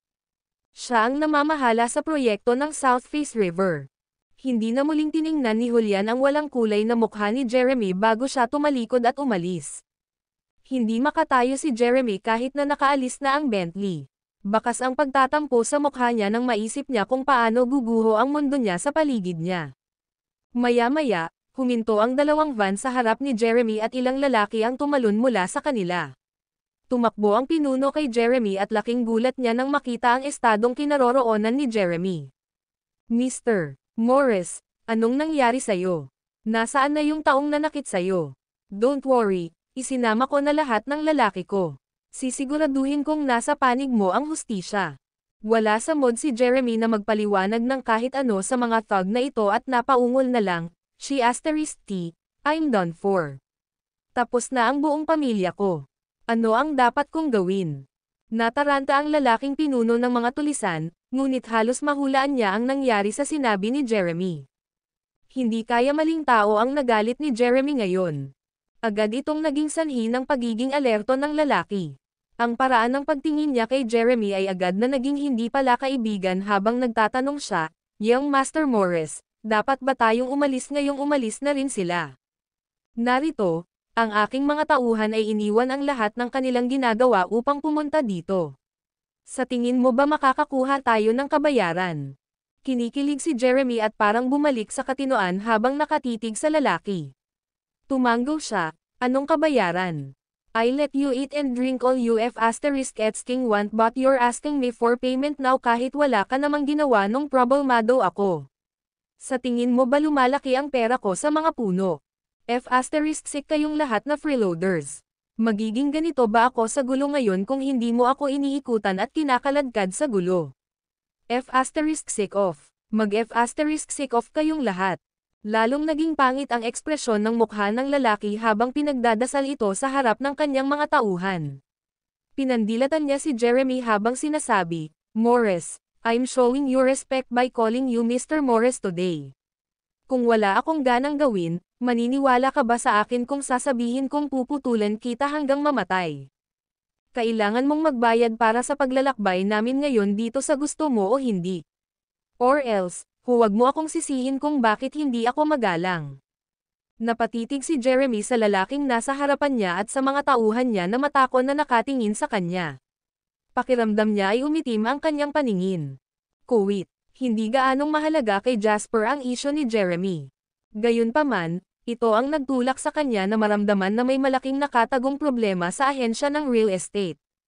Tulad ng kung paano natuklasan ang isang problema sa kumpanya ng pamumuhunan noong siya ay nakikipaglaban sa pamilyang Hall. Gayunpaman, ang problema na natuklasan sa ahensya ng real estate ay tila mas malala pa. Jas, anong iniisip mo? Nakaupo si Wendy sa isang upuan pagka-uwi niya, at nakita niya si Jasper na nakaupo sa kanyang mesa na may madilim na ekspresyon sa mukha. Halos kalahating oras na niyang pinananatili ang ganoong poster mula nang bumalik sila sa supermarket. Iniisip ko kung ang problema sa ahensya ng real estate ay malaki o hindi, sagot ni Jasper. Napakunot ang noo ni Wendy nang marinig iyon. Ang ibig mong sabihin ay ang kaso ni Jeremy ng panunuhol sa mga empleyado at pagkuha ng mga proyekto sa pamamagitan ng backdoor ay maaaring hindi isang isolated case. Ngumiti si Jasper. Si Jasper ay muling nagkatawang tao sa kanyang mga alaala mula sa kanyang nakaraang buhay. Marami na siyang nakitang kaso ng mga taong sinasamantala ang mga butas at kaso ng katiwalian sa loob ng isang kumpanya. Noong nangyari ang katiwalian, malamang na ito ay isang buong pugad ng mga kaso, ang uri kung saan kailangan mo lang tumuklas ng isang kaso bago mo matuklasan ang iba pa sa kanila. Ang ahensya ng real estate ay maaaring isang bagong kumpanya, ngunit karamihan sa mga nasa gitna at nangungunang mga tagapamahala ay inilipat mula sa Schuler Group. Ang bagong-bagong kumpanyang ito ang magiging perpektong lugar para sa mga may karanasan na mga taong ito na maging walang pakinabang.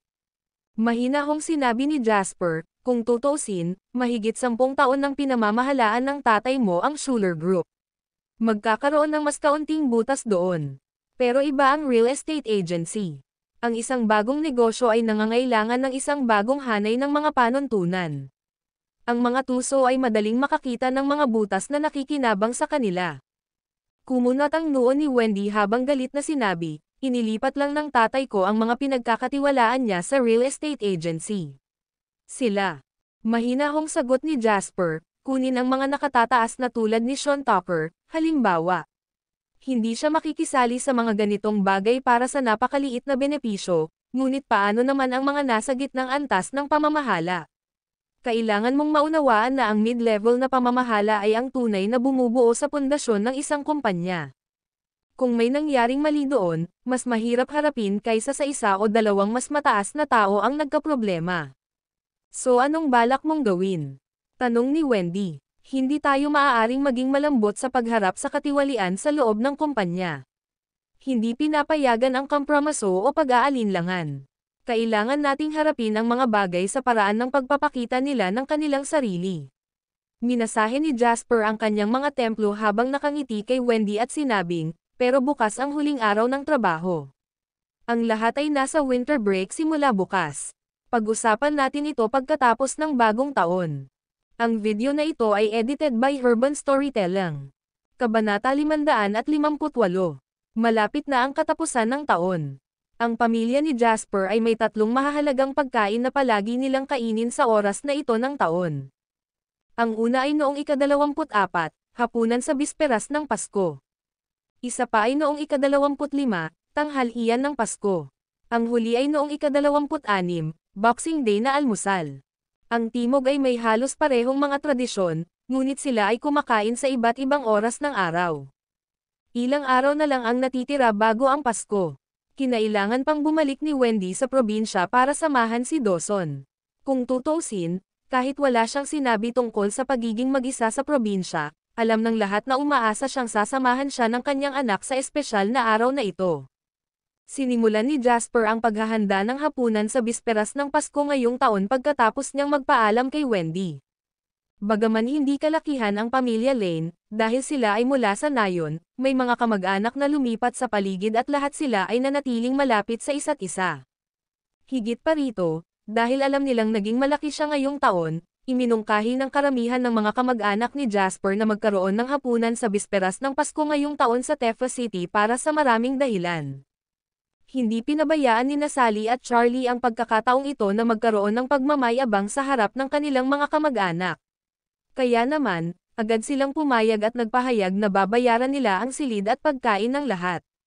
Walang pakialam si Jasper. Hindi mahalaga kung sila ay kanyang mga kamag-anak o tribo. Hindi kayang mabuhay ng mga lalaki sa mundong mag-isa. Willing naman si Jasper na makipag-ugnayan din sa kanila, pero sa kondisyon na hindi siya tretuhin bilang cash cow dahil lang sa mayaman na siya ngayon.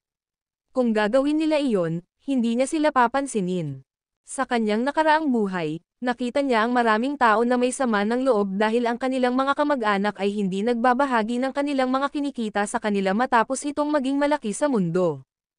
Kapag kaharap ang gayong mga kamag-anak, ang tanging reaksyon ni Jasper ay hilingin sa kanila na lumayo sa kanya hanggat maaari. Dad, alam kong gusto niyo ni nanay na maging maganda sa harap nila. Nakapag-book na ako ng 3 table sa Shangri-La Hotel. Ang kailangan mo lang gawin ay pumunta sa ibabaw. Bukod dito, nagayos ako ng ilang sasakyan para sunduin ang lahat dahil marami kayong mga lalaki. May makikipag-ugnayan sa iyo kapag nandoon ka na. Mamaya na lang ako dadating. Nakaupo si Jasper sa opisina ni John at pinag-cross ang isa niyang paa sa kabila habang kausap niya ang kanyang ina, si Sally, sa telepono. Magulo at maingay sa dulo ng linya ni Sally. Siguradong dumating na ang isang grupo ng kanyang mga kamag-anak sa villa ng kanyang pamilya. Paminsan-minsan, naririnig din ni Jasper ang mga tunog ng isang kamag-anak na namamangha at nalilibugan. Maging ang mga mata ni Sally ay nakangiti habang sinasabi, "Sige, alis na tayo." "Hoy, saan mo nakuha yung mga sasakyan na yan?" Nakangiting sumulyap si Jasper kay John at sinabing, "Hiniram ko sila sa isang kaibigan. Hindi mo kailangang mag-alala tungkol dyan. Yun lang muna." Pagkatapos niyang ibaba ang telepono, sinabi ni Jasper kay John, "Maraming salamat sa tulong mo, John.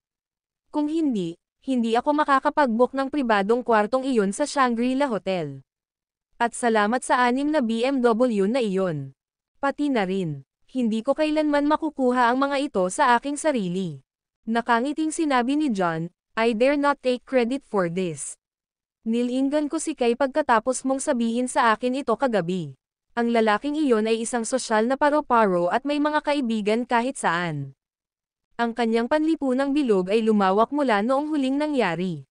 Sikat na sikat siya ngayon at siya ang pinuno ng bilog sa Faith County." Nang aasar na sabi ni Jasper, "Paano si Samuel?" Masayang sinabi ni John, "Sa tingin mo ba ay maglalakas loob si Samuel na magpakita habang nandito ka? Narinig ko mula sa isang tao na nagpaplano siyang lumipat sa Dust County. Wala akong oras sa kanya. He can move wherever he likes," mahinahong sabi ni Jasper. Hamin na ang boses ni John habang sinabing, "Jasper, Kay has been looking for the chance to thank you personally. Kunin ang oras na ito, halimbawa, malapit na ang katapusan ng taon, at karamihan sa mga tao ay nakapag-book na ng kanilang mga kwarto sa mga hotel ilang buwan ng maaga. Dumiretso siya sa mga taong iyon na may ilang milyong dolyar na pera at kalahating sinuhulan, kalahating nilabanan sila para makuha ang mga silid na ito para sa iyo. Ganon din sa mga sasakyan. Buong gabi siyang tumatakbo bago niya nakuha ang lahat. Ang video na ito ay edited by Urban Storytelling. Kabanata 559.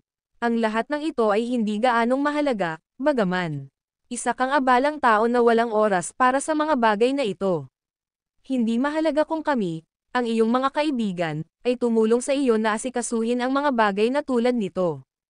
Ngunit siya ay nag-isip pa rin dito, kaya paano kung bisitahin natin siya pagkatapos ng Pasko?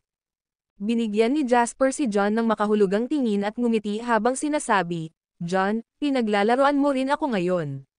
Wala naman kasing simpleng purpose si Kay na gusto niya akong makilala, di ba?" Alam ni John na hindi niya maloloko si Jasper at nagpa siya na sabihin ng tapat, "Bueno, ang pangunahing dahilan niya ay magpasalamat sa iyo." Ang isa pa niyang dahilan ay gusto niyang kunin ang mga mapagkukunan ng Faith County kapag wala na si Samuel.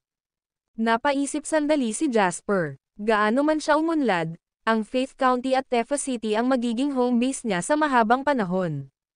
At least dito magre-retiro ang mga magulang niya. Hindi sila pupunta kahit saan pa. Ang punong tanggapan ng kumpanya ay nasa Waterhoof City. Ang dami ng oras na kailangan nilang igugol doon ay kakalkulahin sa mga taon. Hindi na sila makakalayo anumang oras sa lalong madaling panahon. Kaya naman, mas mabuting magkaroon ng kakampi sa kanya na mag-asikaso sa mga bagay-bagay kaysa magkaroon ng isang tulad ni Hugh o Samuel. Sige, sabihin mo lang sa akin ng maaga, sabi ni Jasper. Napangiti si John nang marinig ang sagot ni Jasper at masayang sinabi, sige, ipapaalam ko sa kanya na pwede siyang bumisita. Kuwit. Habang nagkukwentuhan sina Jasper at John sa opisina, sa villa. Masayang pinamunuan ni Sally at Charlie ang isang pangkat ng mga kamag-anak palabas ng kanilang villa. Charlie, daig pa talaga ni Jasper ang sarili niya. Napakalaking villa at nasa napakagandang lugar. Hindi ako mangangarap na magkaroon nito. Lumingon ang isang babae para kausapin si Charlie, halata sa mukha nito ang inggit. Lahat ng mga tao sa tabi niya ay tumanggo bilang pagsang-ayon at nag-aatubili na tumingin sa villa na kalalabas lang nila. Karamihan sa kanila ay ipinanganak sa mga bukid. Sa karamihan, nakapagsimula lang sila ng maliit na negosyo sa Faith County.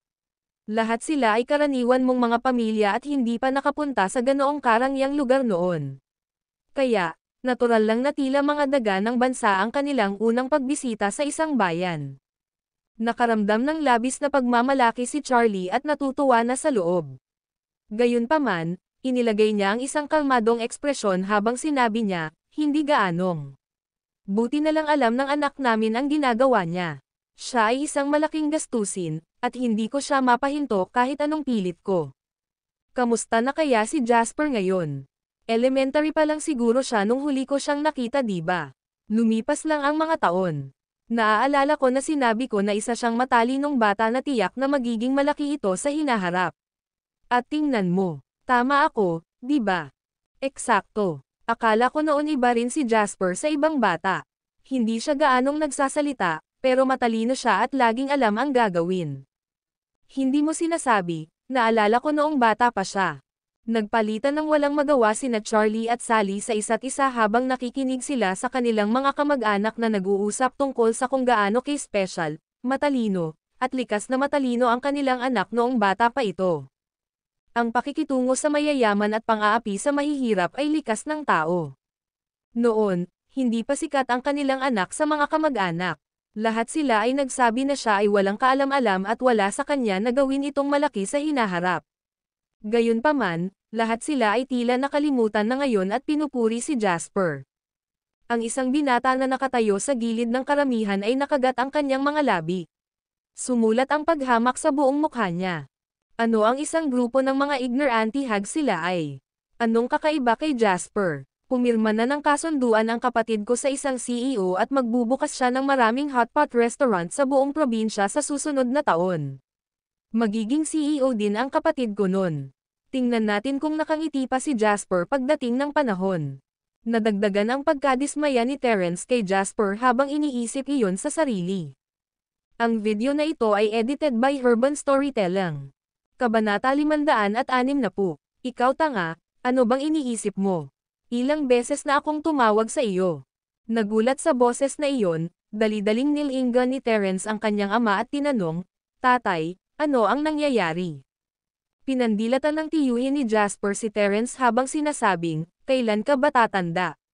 Huwag na nating pag-usapan ang pinsan mo, Jasper. Pero kahit ang kapatid mo ay may sariling negosyo na ngayon. Hindi ka ba matututo sa kanila? Naiinip na sabi ni Terence, ano ang alam mo? Kaibigan ko si, di bale, hindi mo malalaman kahit sabihin ko sayo. Ano ang kailangan mo sa akin? Sinabi ng tiyuhin ni Jasper, dinala mo ba ang ginseng ng bundok gaya ng hiniling ko sa iyo? Itinaas ni Terence ang malaking kahon sa kanyang mga bisig habang sinabi niya, oo, ginawa ko. Pagkatapos, nagdilim ang ekspresyon sa mukha ni Terence habang nag-aatubili na sinabi, Dad, ibibigay mo ba talaga itong heirloom sa pamilya ni Jasper Lane? Kailangan ba ito? Heirloom ito ng pamilya namin at hindi mabibili sa palengke kahit gaano pa karami ang pera mo. Ito ay 200 taong gulang na ginseng ng bundok. Pinutol ng tiyuhin ni Jasper si Terence at sinabing, Huwag mo siyang tawagin sa buong pangalan niya. Mas matanda sa iyo ang pinsan mo, kaya anong karapatan mong tawagin siya sa buong pangalan niya? Para kang bata na walang alam. Ibigay mo na lang kay Jasper pagdating niya sa hotel. Napabuntong hininga si Terence, pwede ba natin siyang bigyan ng iba? Gusto kong ibigay ang mountain ginseng na ito sa isang mahalagang figure na kilala ko. Anong uri ng mahahalagang figure ang maaari mong malaman? Wala akong pakialam kahit kilala mo ang Diyos mismo. Wala kang masabi pagdating sa ginseng bundok na ito. Gawin mo ang sinabi ko, kung hindi, haharapin mo ang galit ko pag-uwi natin. Habang pinagmamasdan niya ang kanyang ama na tumalikod sa kanya at tumabi kay Charlie, mahigpit na niyakap ni Terence ang kahon. Ibinaba niya ang kanyang ulo upang takpan ang madilim na tingin sa kanyang mga mata. Habang naglalakad ang lahat palabas ng villa at naglalakad patungo sa gate, nakita nila ang 6 na nagniningning na BMW na nakaparada sa tabi ng kalsada. Ang bawat kotse ay may driver nito na magalang na nakatayo sa tabi nito. Nagjogging ang pinuno papunta kina Charlie at Sally nang makita niya sila, magalang na sinabing, "Sir, ma'am, nakahanda na ang mga sasakyan. Kailangan lang ng lahat na makapasok ngayon." Wow! Isang BMW. Ang anak ng alkalde sa susunod na bayan ay nagpahiram ng isa nang siya ay ikinasal. Napakabihirang tanawin noon, at hindi man lang kami pinayagang hawakan. Ngayon, maupo na tayo sa isa. Nagulat ang isang kamag-anak sa tabi ni Sally. Nagningning ang mga mata ng lahat habang nakatingin sa hanay ng mga BMW. Noon, isa ng malaking tagumpay ang pagmamayari ng kotse. Hindi na kailangang sabihin, hindi pa sila nakakita ng isang eksena na kasing engrandi sa harap ng kanilang mga mata. May 6 na magkaparehong BMW na nakaparada sa harapan nila. Ah, napakagandang anak mo. Sobrang nagseselos ako. Bamantong hininga ang tiyuhin ni Jasper kay Charlie. Nakangiting sabi ni Charlie, magaling din si Daryl. Magkakaroon ka ng parehong mga pagkakataon sa hinaharap. Laging naglalayong panatilihin ang kanyang dignidad, labis na nasiyahan si Charlie sa mga kaayusan ni Jasper. Hindi nawala ang ngiti sa mukha ni Charlie habang pinagmamasdan ang mga ekspresyon ng mukha ng kanyang mga kamag-anak. Maraming tao ang naruroon, ngunit sapat na ang 6 na BMW para magkasya ang lahat. Sumakay si Terence sa huling BMW habang hawak ang kahon. Napailing siya habang nakaupo sa malambot na upuan. Sa anong grounds? Noon, hindi pa kasing husay niya si Jasper sa akademya at wala rin siyang silver na dila tulad niya. Siya ang tumanggap ng mga papuri ng lahat habang walang nag-abalang magtanong tungkol kay Jasper. Kaya, kahit na mas matanda si Jasper kaysa sa kanya, hindi kailanman nirerespeto ni Terence si Jasper.